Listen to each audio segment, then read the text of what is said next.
Visit elmhurst.org to explore the new City of Elmhurst website. Find out the latest Elmhurst news, pay utility bills and parking tickets, report concerns, and much more. Elmhurst.org is an ideal way to discover what Elmhurst offers your business, your family, your life. The Elmhurst Historical Museum, located in downtown Elmhurst, is proud to present award-winning exhibits for visitors of all ages.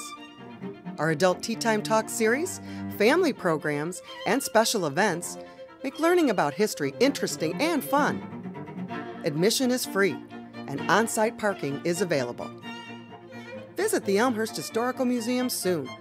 Call us today, or go to our website for the latest program details.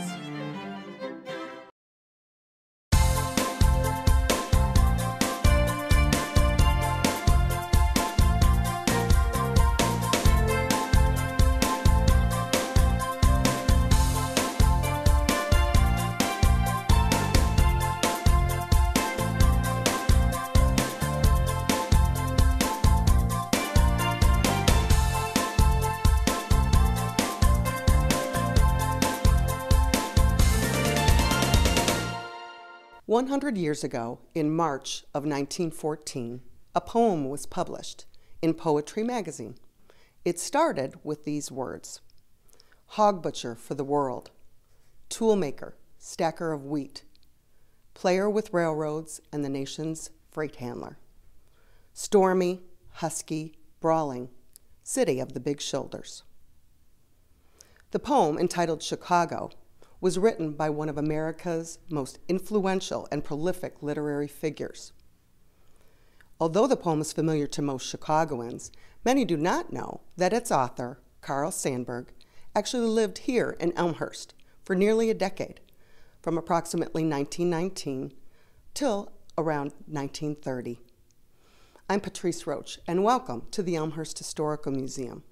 Today it's my pleasure to share with you some of the highlights of our current exhibit, Carl Sandburg in Elmhurst. The exhibit tells the story of one of Elmhurst's own and a true American literary treasure. It chronicles the man, the work, the times of Carl Sandburg. Let's take a look.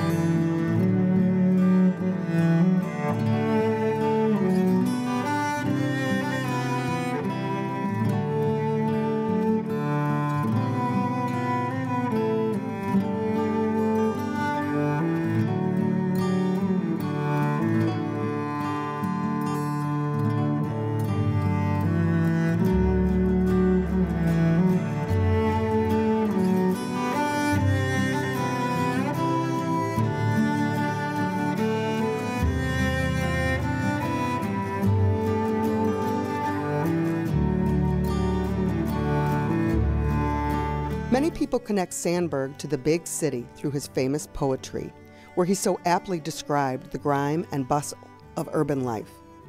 Soon after he wrote his Chicago poems, the Sandburg family moved to the suburb of Elmhurst, just a few blocks away from the Elmhurst Historical Museum. The house stood at 331 South York Street and was torn down in the 1960s to make way for a church parking lot.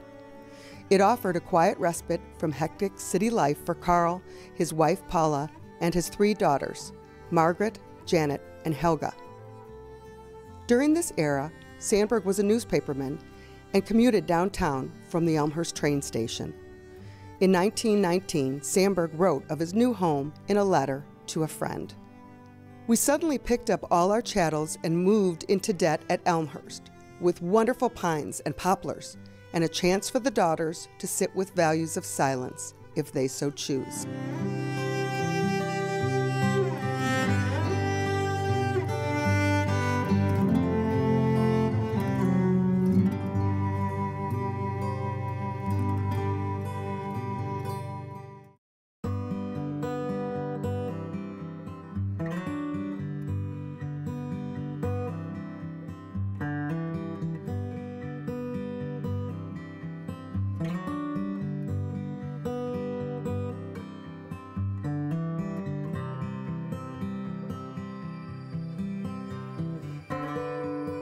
One of the many hats that Carl Sandburg wore during the time when he lived here in Elmhurst is that he was a movie critic for the Chicago Daily News. He reviewed many of the classic silent film gems of the era. A really great interactive within this exhibit is that guests can come and sit down in these comfortable theater seats and look at some of the film clips of the films that Sandburg reviewed, like this.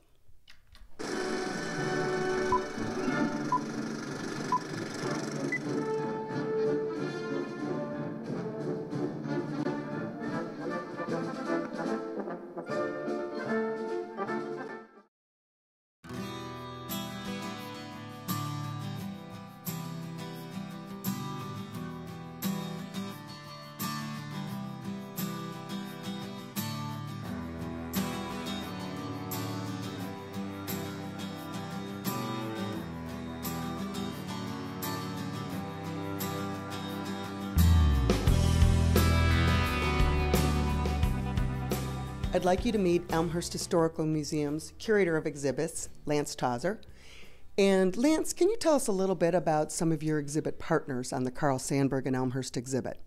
Yeah, sure. You know, we were really fortunate to partner with a number of them on this project. The primary one was Martin Stromberg, who happens to be the curator of rare books and manuscripts at the University of Illinois, and they have an amazing collection of Carl Sandburg materials, especially ephemera, letters, and photographs.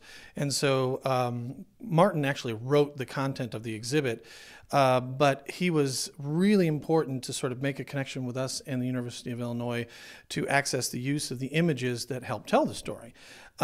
We also partnered with the National Park Service. They actually have the Carl Sandburg historic home in Flat Rock, North Carolina. That's really where Carl Sandburg ended up after he moved from Elmhurst to Michigan, and then he ended up in North Carolina.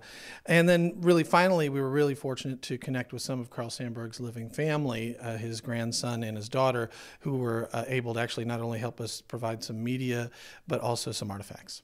Great. Can you tell us a little bit about some of the interesting artifacts and objects that you have in the exhibit?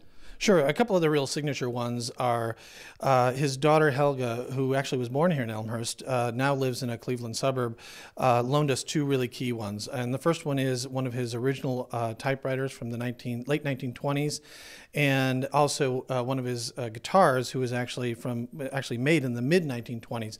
So both have some relevance to his time here in Elmhurst, and they kind of add a lot of authenticity to this exhibit, because you can really see the tools of the trade that he used when he's here.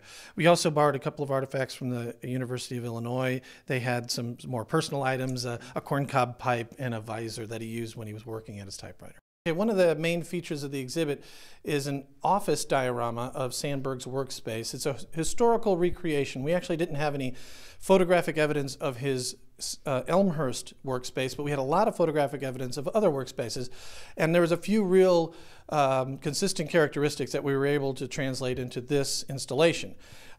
Some of it is as simple as ambient light. He always had his workspace near a window. He always had an actual light over his head. One of the main sort of features of his workspace was he used an orange crate for a typewriter stand, and we've done that in this installation as well. This installation actually shows the actual model of typewriter that he used when he lived here in Elmhurst. He wasn't very wealthy, and this was a second-hand typewriter. It was actually very cumbersome to use. The lines didn't line up, but it's all that he could afford when he lived here. And this exhibit actually also features a number of things that sort of correlate with the activities and the professions that he did while he was here. So he worked on the American song bag, so there's a gramophone here, as well as a guitar, which would have been two tools of the trade that he used while he was doing that project. He actually had a lot of books surrounding him. He was a bit of a clutter bug, actually, but he had so many projects going on that he kind of needed to organize them, so he always had a file cabinet. He wrote poetry books while he was here. He wrote children's books while he was here. He wrote the song bag, as I mentioned. He also wrote the Lincoln biography, so he had a lot of things going on, as well as movie reviews. So organization was a key thing, although by looking at the photographs, he didn't seem that organized. The other thing that was kind of important, he always needed to have a swivel chair. He always needed to have boxes and luggage because he did a lot of traveling. And so we've tried to do a little mini installation of what his workspace would look like and the cramped conditions that he worked under, but he enjoyed that cramped conditions. And what we've actually done is created a little iPad app that the visitor can use to sort of interface with him. They can actually get the make and model of the typewriter and the type of chair and the years in which these materials would be. So it can kind of broach that that gap between looking at a photograph and having something come to life. So I think this is something that the visitors are really going to enjoy as they come through the exhibit and kind of experience what his workspace would have looked like.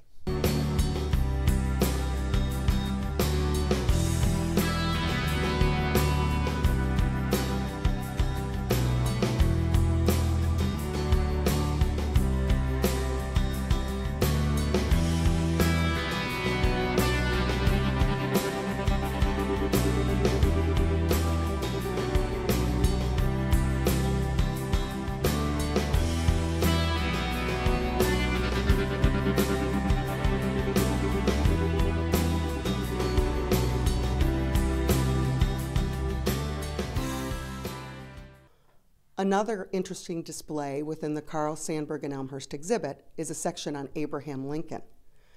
Sandburg won a Pulitzer Prize for one of his Lincoln biographies, and he completed one while he lived here in Elmhurst. This part of the exhibit tells the story of Sandburg's work on the president, and even includes an interesting interactive, a quiz on Abraham Lincoln. See if you can test it out.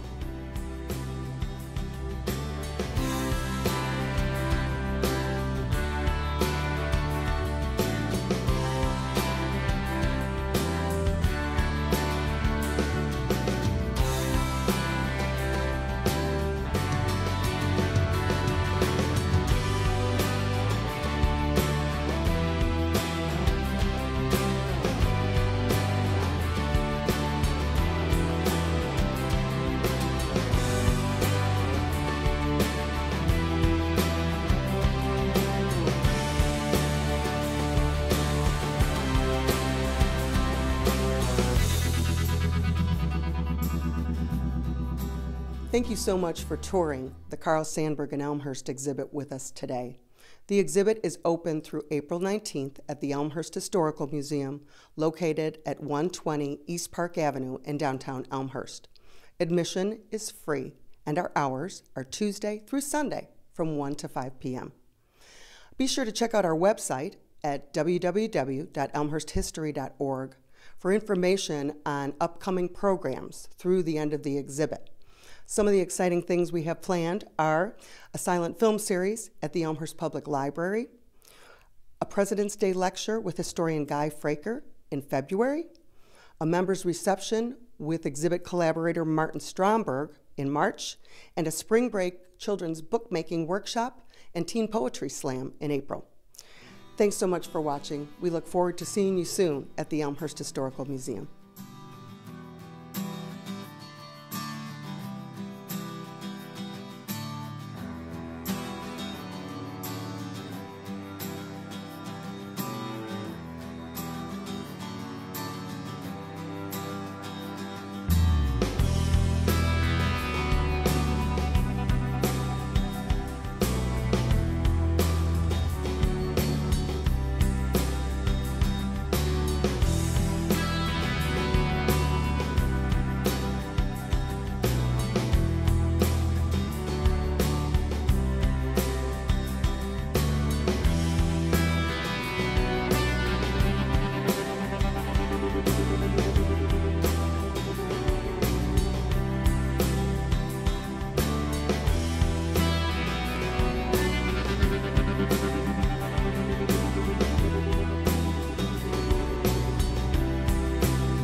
The Churchville Schoolhouse opens the door to the best education in history. Visitors to the Churchville Schoolhouse take a step back in time to watch history unfold in a restored National Register of Historic Places property that dates to the Civil War era. Students of today walk in the footsteps of local farm children from the early days of DuPage County for an authentic living history experience led by a schoolmarm of the early 1900s. A visit to the Churchville Schoolhouse is hands-on, educational, and fun. Participants use slate chalkboards and McGuffey readers for the day's lessons. And children will be asked to follow proper classroom etiquette. Reading, writing, and arithmetic are practiced, and students test their skills during an old-fashioned spelling bee.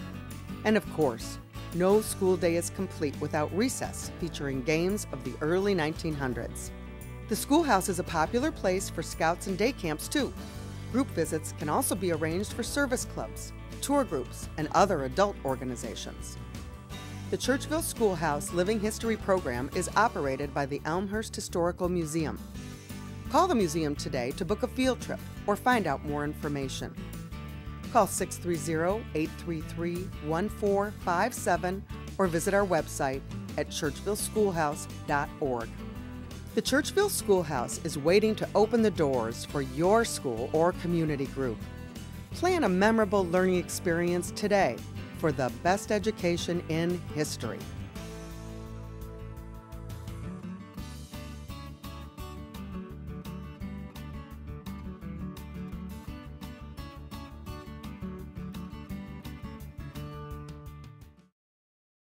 Hi, I'm John Quigley, President and CEO of the Elmhurst Chamber of Commerce and Industry. In these challenging economic times, it's imperative that our residents and businesses band together to not only shop Elmhurst, but buy Elmhurst whenever possible. We have great stores in our city center, Spring Road, Butterfield Road, York and Villette Streets, St. Charles and Route 83, North Avenue and Lake Street, along North York and even Grand Avenue. I ask for your help. Let's keep our tax dollars in Elmhurst.